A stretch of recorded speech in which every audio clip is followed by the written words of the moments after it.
Hello and welcome to Cracking the Doctor Code course. In this course, you'll learn how to accelerate your business growth by acquiring new doctor clients. I'm Dr. Vicki Rackner, and I leverage my experience as a practicing physician and clinical faculty at the University of Washington and entrepreneur.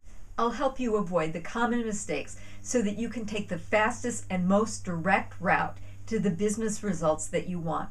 Now, during module number 1, we talked about why you would want to establish yourself in the doctor niche. We talked about the business opportunities.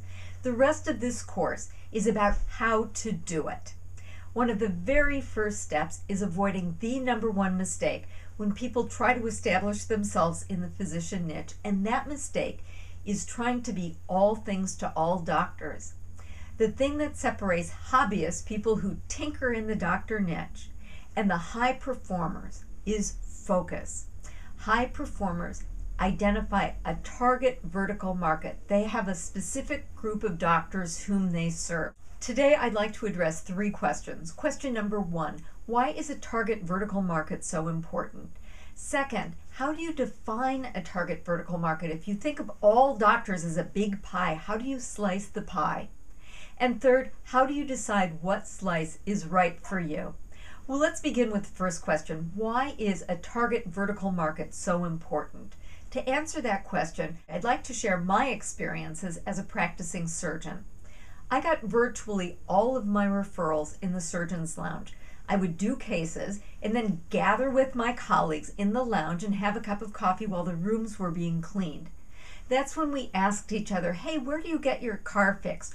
Or what insurance agent do you use? Or what do you think about this stock tip? Interestingly enough, I didn't get any information from the orthopedic surgeons or gynecologists who also gathered. As an interesting metaphor, gynecologists were using the laparoscope, the fiber optic cameras, in doing keyhole surgery an entire decade before general surgeons were. It was interesting because they operated in the rooms right next door, yet there was no cross-pollination, there was no exchange of information. And I believe that referrals work in the exact same way. You're on the fast track to success when you establish yourself among a group of physicians who are like-minded, who will share your names among themselves. This is your target vertical market.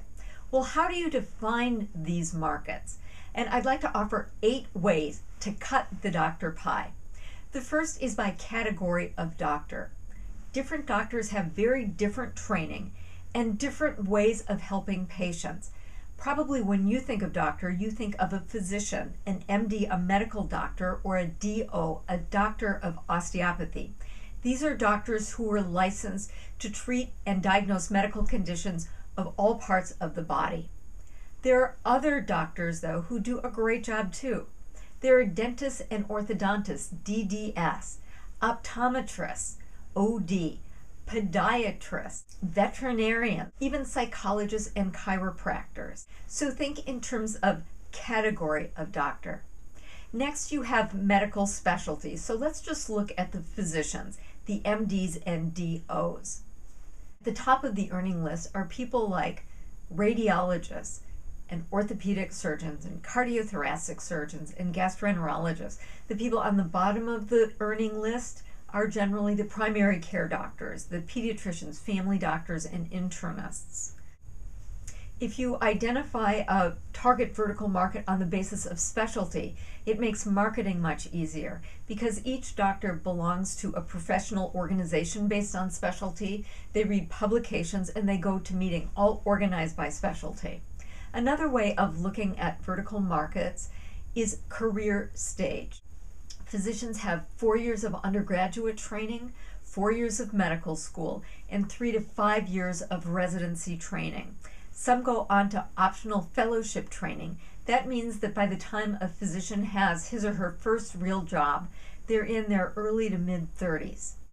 Many successful business people target doctors on the basis of career stage. I work with medical students, or I work with residents, or I work with residents just establishing themselves in practice. You can also define a vertical market in terms of the practice setting. Maybe you want to work with academic physicians, or physicians in solo private practice, or physicians in group practice.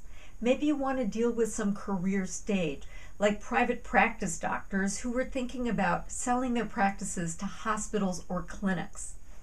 You might want to target people on the basis of gender, country of origin, or maybe even skin color. I was speaking with an immigration lawyer, and she was describing foreign medical graduates. For the right advisor, this would be an excellent target vertical market. They're all connected to each other. Most of them are debt-free, and most of them don't have relationships with financial advisors. What makes all of these vertical markets attractive? Well, it's that the members are in contact with each other. They talk with each other on a regular basis. They go to the same medical meetings. They read the same publications. You want to choose a group of people that are going to be able to influence each other. That's how you're going to develop a referral-based practice, which is definitely something that you want.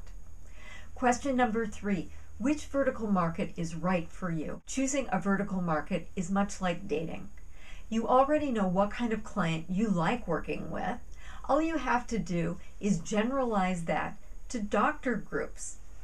Maybe you're already working with a group of doctors and you know whether or not you want to work with more members of that group. I have one financial advisor who just gushes over her cardiologist. She says, "I love my cardiologist so much." I spoke with another financial advisor who has decided he never wants to work with surgeons. They tend to be a little prickly. What you want to find is good chemistry. Take a look at the doctors in your life. Are there any that you feel particularly drawn to?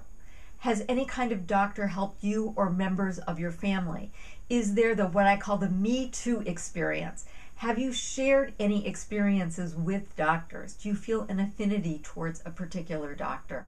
If you don't have any idea, here's what you can do. Make a list of your ideal client and your favorite clients. Then bring that list to me, either in a group coaching session or take advantage of your 30-minute one-on-one consultation.